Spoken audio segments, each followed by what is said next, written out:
Hello అండి అందరికీ. మేము రావిరాల గ్రామంలో ఉన్న అమ్మలగన్నమ్మ శ్రీ సూర్యగిరి ఎల్లమ్మ ఆలయానికి వచ్చాము. ఈ సూర్యగిరి ఎల్లమ్మ సూరంగుట్ట వద్ద గుట్టల నడుమ ఒక పెద్ద చెట్టు కింద స్వయంభూగా వెలిసింది. ఇక్కడ చుట్టుపక్కల గ్రామాల్లో అత్యంత ప్రసిద్ధమైన క్షేత్రం శ్రీ సూర్యగిరి ఎల్లమ్మ ఆలయం. ఇక్కడ అమ్మవారికి మంగళవారం చాలా ఇష్టమైన రోజు. ఈ ఆలయం మంగళవారం భక్తులతో కిటకిటలాడుతుంది. ఇంతకీ మేము ఇక్కడికి ఎందుకు వచ్చామో చెప్పలేదు కదా.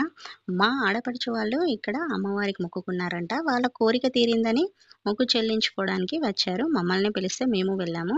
వాళ్ళక్కడ అమ్మవారికి ఒడిబియ్యం పోసి పరమాన్నం, బూరెలు వండి అమ్మవారికి బోనం సమర్పించారు. అక్కడ సత్యనారాయణ వ్రతం కూడా చేయించుకున్నారు. ఇంతకీ మీకు అసలు విషయం చెప్పలేదు కదా. ఇక్కడ అమ్మవారి ఆలయానికి 5 వారాలు వచ్చి ముడుపు కడితే కోరిన కోరికలు తీరుతాయని భక్తుల నమ్మకం. అమ్మవారి గురించి ఎంత చెప్పినా తక్కువే.